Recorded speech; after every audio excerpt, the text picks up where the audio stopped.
Tarde Top de volta! E agora chegou a hora do quadro Entendendo o Cérebro. Com a doutora Francine Mendonça, vamos falar hoje sobre memória, demências e doença de Alzheimer. Pode rodar, vai!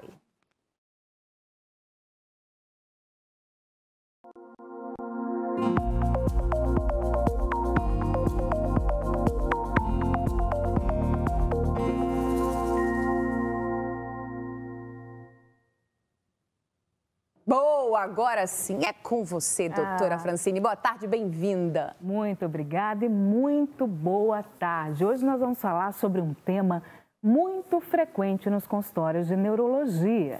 Nós vamos falar sobre demências. E a principal representante do quadro, né, é a doença de Alzheimer. Quantos de vocês já não pensou, olha, eu tô meio esquecido, olha, minha mãe, meu avô tem Alzheimer, será que eu não tenho Alzheimer?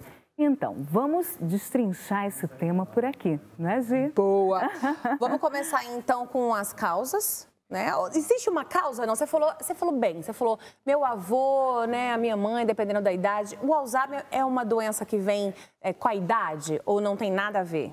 Olha, a idade é o principal fator de risco para o desenvolvimento de demência. Tanto que o número, né, de pessoas com demência tem aumentado porque tem se aumentado a expectativa de vida. As pessoas estão envelhecendo, estão chegando a extremos de idade hoje em dia e aí a gente tem um aumento do número de casos de demências. Não é isso? Então a idade é o principal fator de risco. E o que é o Alzheimer? Você falou que vai perder na memória, mas tem outras coisas também, né? Isso, eu trouxe até de um filme, né? Olha, que bem bom. famoso, chamado Para Sempre Alice. Eu trouxe a cena desse filme, por quê? Porque Para Sempre Alice mostra a história de uma professora de linguística, 50 anos, que começa a ter, né, inicia um quadro de Alzheimer. Por exemplo, ela vai sempre correr todas as manhãs e começa a se perder em locais conhecidos, ou seja, olha o local e você vê que o tom de desespero dela quando ela olha o local. E é o local que ela sempre correu? Ela sempre vai, toda manhã ela vai nesse local. A gente vai ver um trechinho, é isso? Exatamente. Ó, vamos embora, a gente já está vendo, inclusive, olha aí. Você vê como ela olha a praça, ela não reconhece, né, o local que ela vai todas as manhãs. Tá. E 50 anos é jovem, 50 anos, isso. Nesse caso, representou um quadro de Alzheimer precoce, abaixo dos 65 anos, que é mais raro, né? Geralmente, o Alzheimer ele incide em pessoas acima de 65 anos. Então, você vê como ela ficou, o tom, né, de desespero, né, de não ter reconhecido, e depois ela vai pensando nisso. Tá, vamos falar agora das habilidades cerebrais, né? Além da perda de memória, o que acontece mais com a pessoa? Excelente, Gi. Por quê?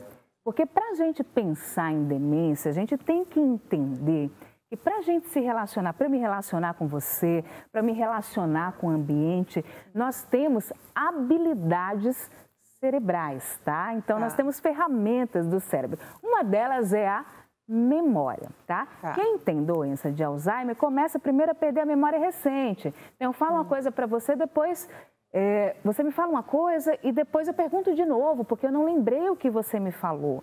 Né?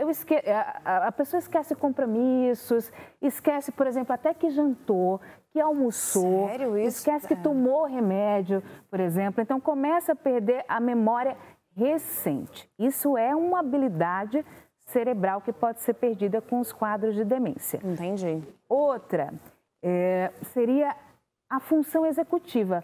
Aquela capacidade da gente administrar as contas de casa, de planejar, de ter iniciativa, de decidir.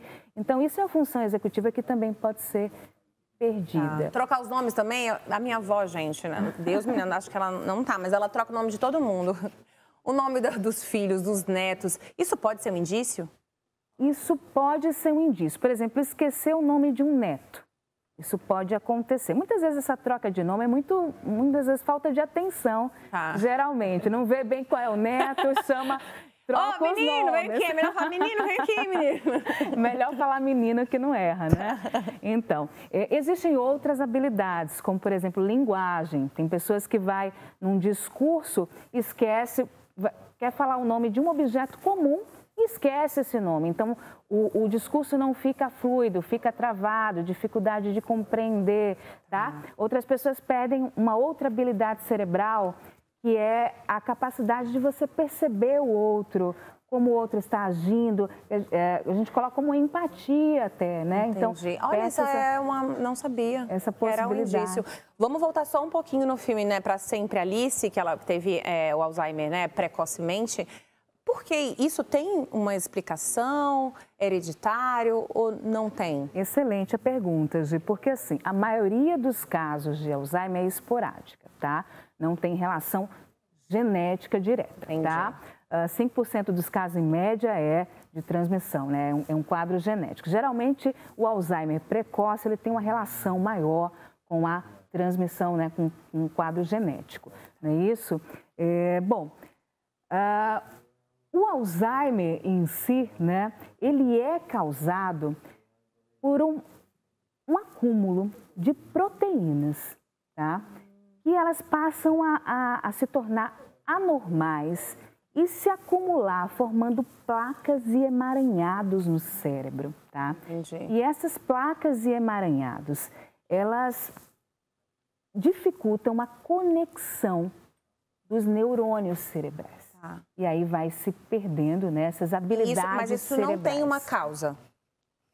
Não tem... Bom, geralmente, então, existem alguns, enfim, uma predisposição, né? Por exemplo, se você tem pais com Alzheimer, existe uma predisposição maior, né, de ter o quadro de Alzheimer, tá? Mas geralmente é de causa, digamos assim, não definida, indeterminada, né? A genética é 5% dos casos, tá bom? Essas proteínas, elas passam a se acumular de forma, digamos, espontânea, sem uma relação direta com a genética, digamos assim. Tá, vamos falar agora de diagnóstico, né? Como saber se é um Alzheimer que está sendo desenvolvido, ou se é por causa do estresse, está perdendo a memória, enfim, ou pode ser, né, outra demência ou outro problema também. Como que é feito esse diagnóstico? O diagnóstico do Alzheimer, eu falei dessas habilidades, por que é tão importante? Porque quando a gente fala de demência, tem que ter pelo menos a perda de 2 habilidades dessas que eu citei, tá?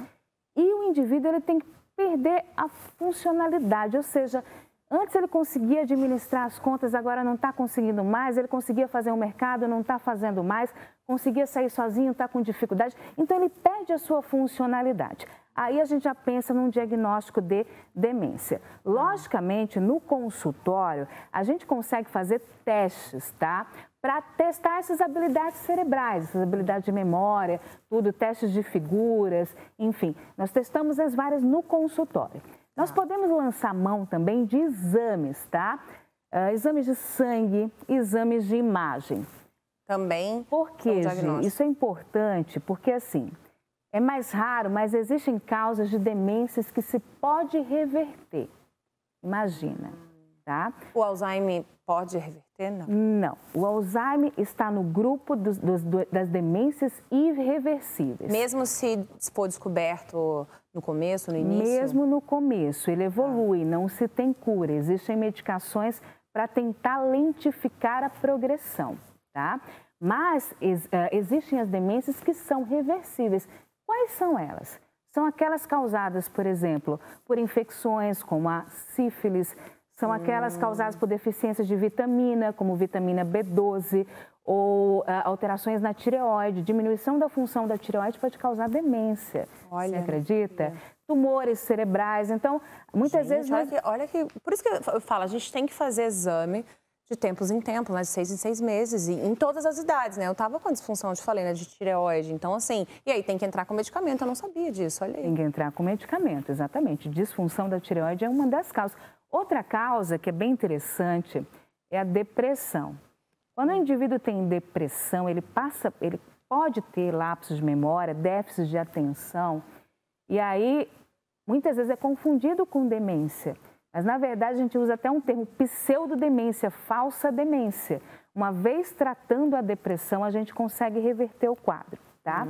Então, esse grupo são das demências reversíveis. Por isso que é importante fazer os exames, tanto de sangue quanto de imagem, tá? Mas a maior parte dos casos está nas demências irreversíveis, que nós temos o Alzheimer como principal representante, porém existem outros tipos de demências irreversíveis, né? Aí tem um nomezinho mais complicado, Lewy, frontotemporal, veja que outras. Demência não é só Alzheimer. Entendi. Tá bom? Uma depressão mal curada, por exemplo, onde a pessoa perde as habilidades, enfim, ela pode vir a ser um Alzheimer? Não.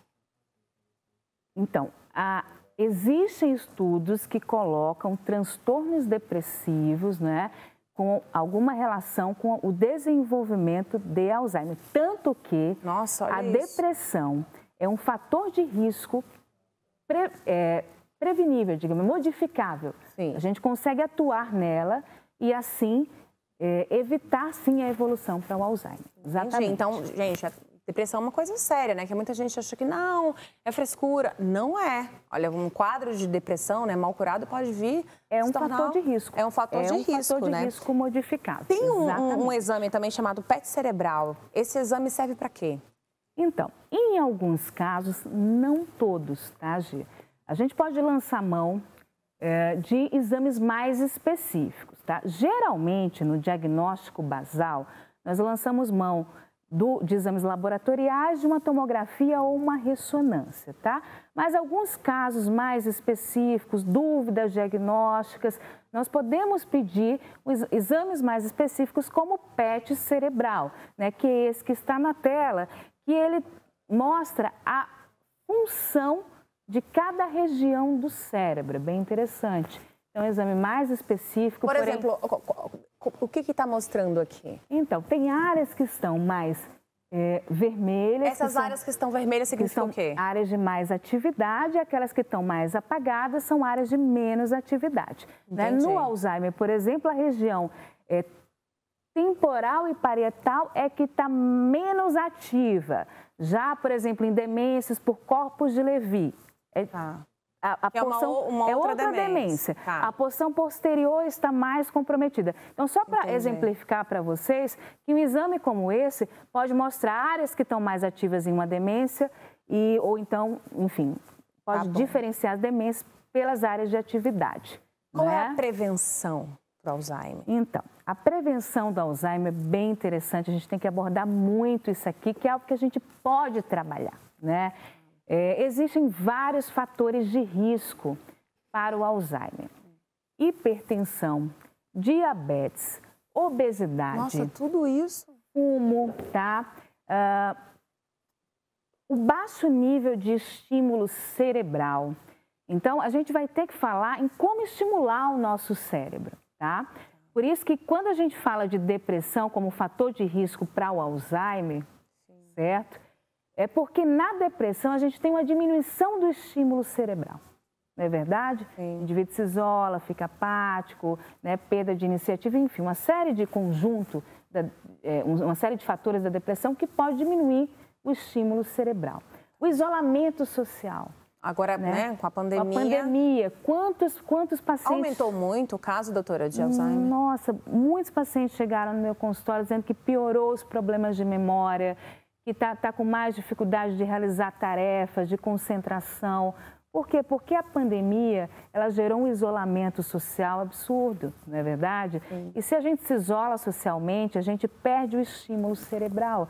E eu sempre faço analogia, cérebro é como um músculo. Você tem que trabalhar, se você não trabalha, ele atrofia. Como faz para trabalhar o cérebro? Então, principalmente, né, de 45 a 65 anos, a gente tem como atuar nesses estímulos cerebrais para...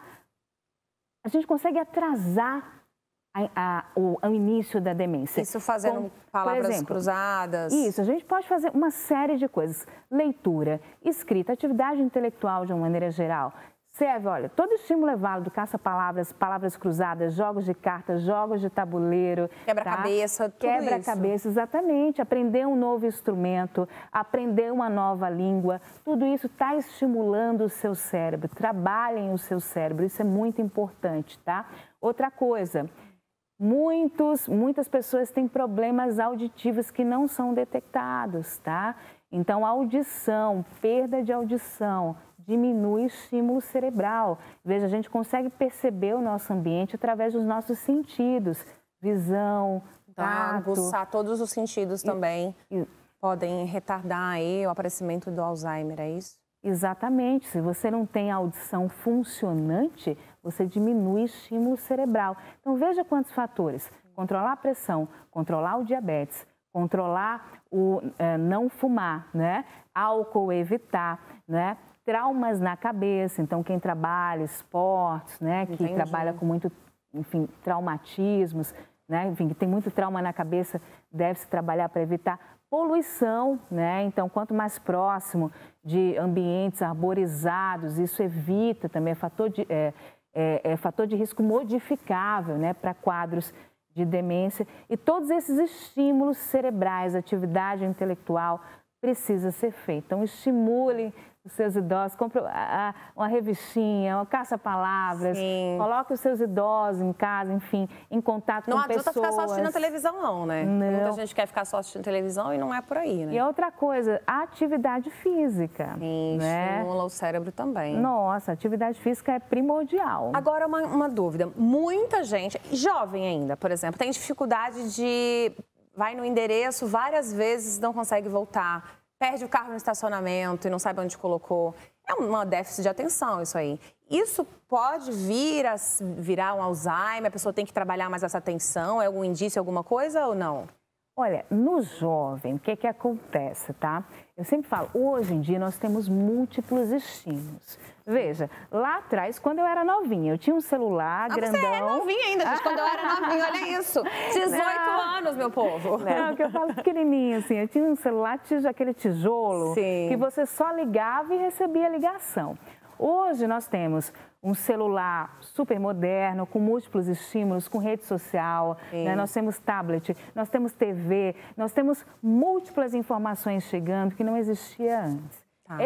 Essas múltiplas informações, logicamente, geram um comprometimento atencional importante. E se você não tem atenção, você não retém informação. E se você não retém informação, você não consegue captar essa informação sob a forma de memória. E aí diz que está esquecido. Entendi. E como é que faz para estimular, por exemplo? É você fazer uma coisa só? É isso? Exatamente. Porque a gente está com multifunções, multitarefas, então a gente quer fazer tudo ao mesmo tempo. Praticidade, a gente quer muita coisa, né? Quer falar no celular, fazer a maquiagem, cumprimentar o Ed ali, todo mundo. Isso, então, não ajuda a trabalhar o cérebro da forma adequada? Isso pode gerar comprometimento de atenção. Uma coisa por vez, assim, as coisas saem bem feitas. Outra coisa que gera muito problema na atenção é a ansiedade. E essa ansiedade que faz também a gente quer fazer muita coisa ao mesmo tempo, tá aqui já pensando no que vai fazer depois, amanhã, depois de amanhã, não é isso? Esse pensamento acelerado também gera déficit atencional. Então, isso não quer dizer que você está... Lógico, esse ritmo de vida estressante pode predispor a quadros demenciais mais na frente. Mas a gente tem que controlar esses fatores no jovem. Tá vendo aí, né, galera? Uma coisa de cada vez. Ficar um falando aqui no meu ouvido, ela falando, o outro ali, é muita coisa, entendeu? É, muita coisa. Uma coisa de cada vez. Doutora Francine Mendonça, muito obrigada. Seus contatos. Até quarta-feira que vem. Adorei o tema. Extrema importância. Nossa. Vou alertar minha avó, meu avô, todos os idosos aí que eu conheço. Bem bacana, viu? Muito obrigada. Tem muita coisa para destrinchar desse tema, Gi. Isso aqui a gente iniciou, mas tem muitos detalhes aí que a gente pode estar abordando. Obrigada, seus contatos e até a próxima quarta. Obrigada, Gi. Então, meu Instagram, doutora Francine Mendonça, tá? E na tela tem meu QR Code, aproxima o celular, tá bom? Beijo, até a próxima quarta. Doutora, olha quem tá aqui, gente! Pra quem não conhece, esta é Rosângela, presidente do meu fã-clube há 20 anos, minha gente. E a gente vai encerrar o programa juntas aí. Falaram que tem dancinha? A gente vai ficando por aqui. Elas vão achar que você é muda, gente. Ela não é muda não, a carinha dela é vermelha. Bom, e agora fiquem aí com o Luciano Faccioli. Solta uma dancinha pra gente, pra comemorar. Obrigada pelo carinho de sempre, viu? Beijo pra vocês e até a próxima. Time que está ganhando não se mexe. Olha a hora, olha a hora, olha a hora. Tudo bem? Como vai você? Tudo bem, bem, senhores, senhoras, moços, moças, crianças, famílias em geral, todo mundo chegando à Tarde Top aqui na Rede Brasil de Televisão. Muito obrigado a vocês do Brasil inteiro que nos assistem ou no sinal direto da Rede Brasil, ou pelas emissoras afiliadas, ou pelas retransmissoras, ou então no site, né, no rbtv.com.br.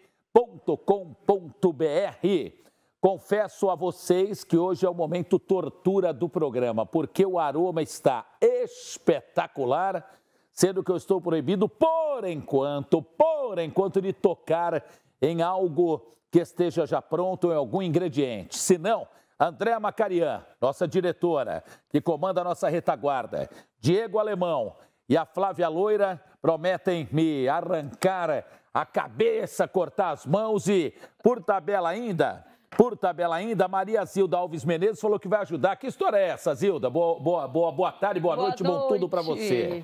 Tudo bem? Tudo. Prazer em recebê-la, hein? Prazer é todo meu destaque com você nesse programa maravilhoso. Eu quero lhe falar o seguinte, sabe, Zilda? Eu não sou vidente. Eu não leio cartas, não jogo búzios, nem tarô. Tá. Mas sinto que na sua primeira vez comigo aqui na Tarde Top, você está extremamente nervosa, não é? Um pouco, mas não vou me acalmar, hein? Já tô ficando calminha. Mas eu tô achando que você vai ficar mais nervosa ainda, acertei? Será? Não, não vou não. Não, né? Não, eu vou ficar nervosa. Ó, tô falando isso de brincadeira, porque antes da gente começar essa parte aqui, ela falou, ai, tô nervosa, para. Pô, Zilda, você cozinha há quantos anos? 8 anos. Só? Só. Ué, por que você começou já mocinha a cozinhar? Pouco, né? Pouco tempo, então, né? Mas por quê?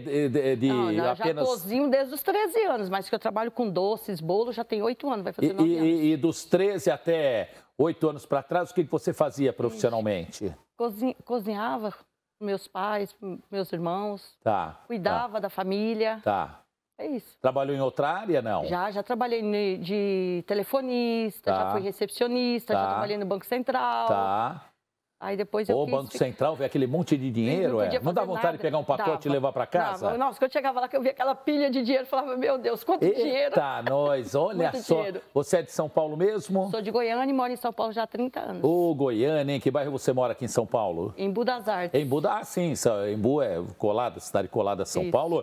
E em Goiânia, cidade de belas pessoas, homens simpáticos e lindas mulheres, hein? Obrigada. Meu Deus do céu. Não que eu seja suspeito, confesso que não. Mas você é branquinha para ser de Goiás, porque lá é tudo marrom bombom, né? Mas tudo embuia invernizada, né? Aqui eu não vou no sol. É bacana, né? Essas filhas de mamãe África, né, Zilda? Oh, meu Deus do céu. Vamos fazer o seguinte, vamos aos ingredientes? Espera aí. Mas primeiro, o gordo burro, fala o que ela vai fazer, senão também não adianta. Calma, pô, dá um desconto aí, pô. Olha, Maria Zilda Alves Menezes, que é cake design, assim que fala? Que é para cobrar mais caro? É? Eu me especializei em cake design. Cake design? Aí já cobra em euro, em dólar. Tá, minha Nossa Senhora. Certo. Quem é aquela moça que está nos filmando ali? É minha irmã, Sandra. Sandra é a caçula? A caçula. Ei, Sandra, vai apanhar muito da irmã mais velha, viu? Faz parte, hein? Bom, ela vai nos ensinar, a Zilda, a fazer um delicioso bolo alemão. Bolo alemão é de banana e canela. Tudo bem, que é esse aqui, correto? É. E esse aqui é brinde? O que é esse? É um brinde, é uma cheesecake. Cheesecake? É. E é de verdade? De verdade. Você vai levar embora? Você pode levar para sua casa quantidade de presente. Não, vou dividir com os meus colegas aqui, então pô. Tá bom. Olha lá, o Tamburello, tá vendo aquele mais ali fortinho? É o Tamburello, isso, é ele mesmo, você enxerga bem, hein? Ele tá de olho nessa torta e ninguém segura. E aquele é o irmão dele, que é o Cauê. Ó, vamos lá, ingredientes... para o bolo alemão de banana e canela, que tem até abobrinha. Nunca tinha ouvido falar, mas a marca me garante que é saboroso, hein? Vamos lá, para a massa, isso, boa! 4 ovos tipo jumbo aqui, ó, inteiros. Já vou colocando aqui, ó. Tá, não, daqui a pouquinho, pera aí. Tá tem que render, teve aquela magia, aquele quais, né? Tá então bom. você já viu. Pois bem.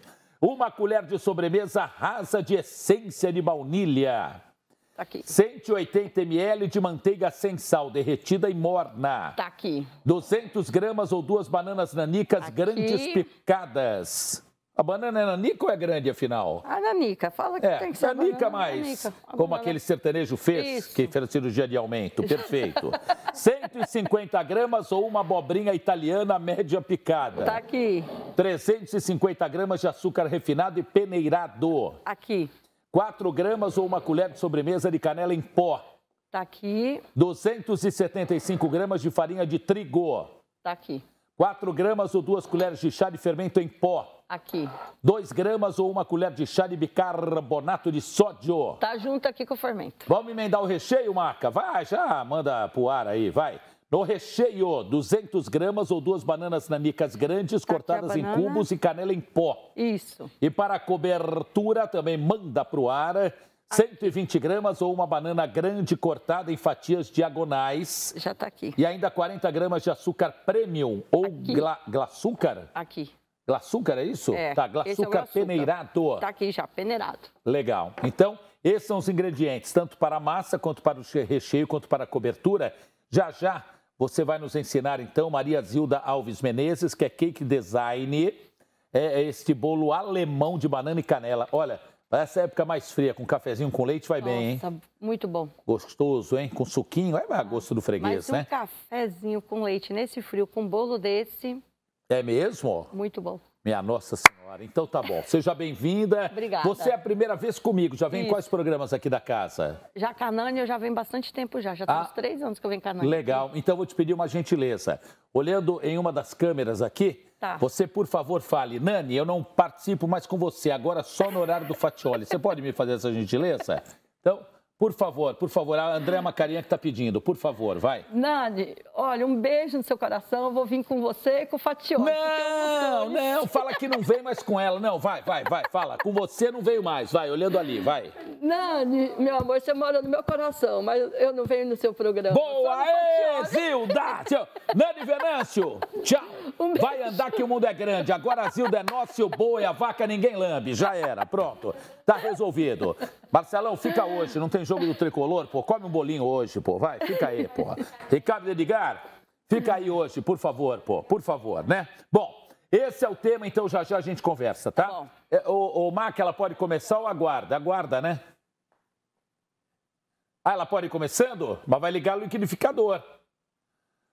Só quando eu voltar o liquidificador, só quando eu voltar você liga. Tá bom. Porque senão o barulho pode atrapalhar. Esse é de 1500 a.C., então... eu posso ligar, eu ligo. Legal, então. Bom, o outro tema hoje do programa, gente, é com a doutora Andréa Faria, que é uma advogada a partir de Sorocaba, interior do estado de São Paulo, pertinho, 1 hora e meia de São Paulo, capital, para a gente falar sobre internet e proteção de dados pessoais. A doutora Andréa vai nos explicar esta Lei Geral de Proteção de Dados, que é uma realidade e afeta diretamente vários setores, serviços e a todos nós, como pessoas físicas, não é? Doutora Andréa é mestre em Direito Empresarial, atua há mais de 20 anos na área. Doutora, como vai a senhora? Muito obrigado, hein, por estar com a gente aqui na Tarde Top, Olá. hein? Olá, boa tarde. Muito obrigada pela oportunidade. Doutora Andréa é uma mulher sorridente, hein? Uma advogada sorridente que participa com a gente. Quem é sorridente vai dar boas notícias ou não necessariamente? Boas notícias. É um assunto muito interessante, extremamente importante, que trata de algo muito do nosso dia a dia. Sim. Principalmente recentemente, né, com a utilização cada vez maior da internet, é uma proteção importante. Então, a primeira pergunta é essa, doutora Andréa, para quem nos vê, muito obrigado a você. É você aí que está vendo a gente, obrigado, hein? O que é a Lei Geral de Proteção de Dados, doutora? E a partir de quando ela está valendo no Brasil?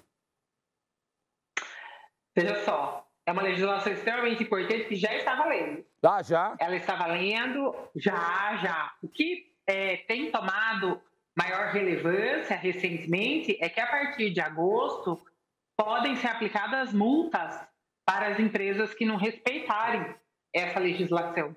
Então, por isso que agora tem sido muito recorrente esse assunto. Mas ela já está em vigor. E ela trata da proteção das informações, dos dados das pessoas físicas. O que são dados? Nome, RG, CPF, imagem, voz, qualquer informação que possa identificar uma pessoa. Então, vai nome, telefone, RG, movimento pela internet. Quando a gente entra, por exemplo, num site e aparece aquela barrinha dizendo nós trabalhamos com cookies, nós trabalhamos com leads, conheça a nossa política de privacidade. Sim. Todas essas situações já estão envolvendo a LGPD, doutora, Proteção de Dados. Doutora, uma dúvida minha e de todos que nos veem, tenho certeza. Eu vou muito a farmácias, não é? Tomo alguns remédios, não é? Enfim.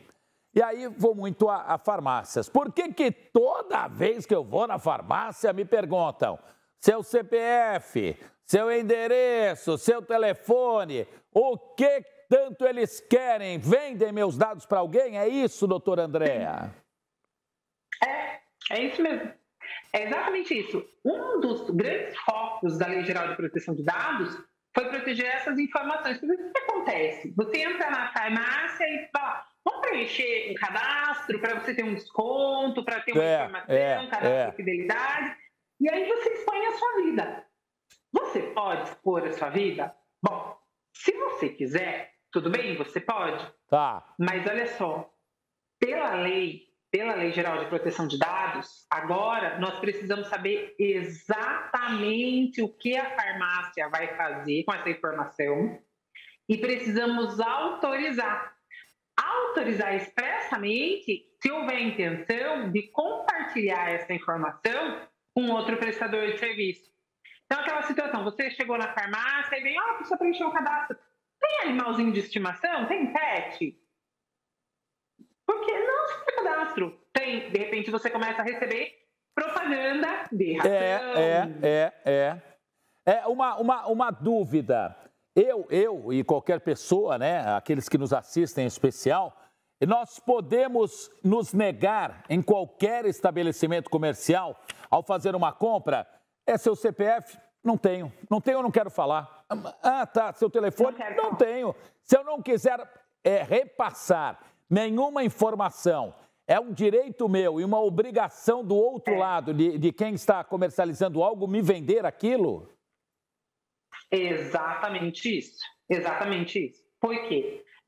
Você não tem obrigação de passar os seus dados, a menos que você vá comprar crédito. E sim. Aí, a linha de crédito é diferente. Agora, você vai passar no débito ou até no cartão de crédito, ainda que o parcelamento seja no cartão de crédito, você já deu essas informações lá no banco. Tá. Então, você não precisa compartilhar essas informações. Porque a grande preocupação dessa legislação é proteger as nossas informações e evitar o mau uso dela. Quantos golpes não tem na praça? Sim. Que as pessoas fazem empréstimo com os dados. Uma dúvida, mais uma. Nós vamos ter, nós que eu falo consumidores, teremos nossos dados ou informações protegidas, pessoais, né, protegidas mesmo, de verdade, ou essa lei também é mais uma que mais ou menos, doutora? Olha, o espírito da lei é maravilhoso, é muito bom. Mas nós já tivemos um vazamento muito grande antes dela entrar em vigor, que ainda não se descobriu. Então, hoje, não é difícil que os dados de qualquer um de nós esteja usando pela internet ou pela Deep Web. Então, é uma proteção a longo prazo. Cada uma das instituições, e isso é muito importante, porque um empreendedor, um pequeno empreendedor, ele precisa estruturar a sua atividade empresarial para proteger esses dados, porque daqui a pouco ele pode ser punido se não tiver política. Um detalhe. Perdão, que a gente está com um certo delay aqui, né? Me perdoe. Ansiedade, não controla essa ansiedade, é uma dificuldade, não é? Recentemente, por esses dias até, por essas semanas, uma grande rede de drogarias estava com problemas aí em função de ter vazado ou repassado ou comercializado dados de clientes. E não é qualquer drogaria do Zezinho, da Chiquitita ou do Jabuti. É a rede grande, ô doutora, é uma esculhambação, pelo amor de Deus, caramba. Exatamente. Então, o que acontece? A legislação veio para impor uma responsabilidade maior para todas as pessoas jurídicas Sim. e físicas também, conforme a atividade, que vão tratar dados. Para tentar evitar. Agora, dizer que vai ser uma solução e que a gente pode ter tranquilidade que o nosso dado não vai ser compartilhado, nós temos que lembrar que em janeiro houve o maior vazamento de dados da história da humanidade. Epa! Né? Então, assim, os dados da maioria de nós já estão trafegando pela internet. Por isso que nós precisávamos de uma legislação que viesse a proteger, para evitar que isso volte a acontecer de uma forma tão absurda como aconteceu recentemente. Doutora, numa compra online, quando eu ou qualquer pessoa, quando concordamos com todos os termos e condições do site, automaticamente eu estou concordando com o compartilhamento das minhas informações? É isso ou não? Sabe qual é o problema? Qual? Quantas vezes nós lemos efetivamente a política que nós concordamos? O grande pulo está aí. Porque se eu só coloco aceito sem ler, eu estou assumindo o risco de ter concordado com o que está lá. Então, principal, ponto essencial que nós precisamos mudar a nossa cultura. Ler a política. Ir ali naquele linkzinho, abrir e ver o que nós estamos autorizando. Porque sites sérios estão especificando o que você vai autorizar ou não. E a gente pode até personalizar o que permite e o que não permite. Então, com quem que eles podem compartilhar ou não, ou se eles não podem compartilhar, só podem acessar o que a gente viu naquele site. Então, é uma mudança de comportamento também nossa ao trafegar pela internet. Correto. Fora da internet, quando as lojas pedem informações para cadastro, elas também são protegidas ou não? A loja tem que proteger o seu cadastro. E só pode compartilhar se você expressamente autorizar.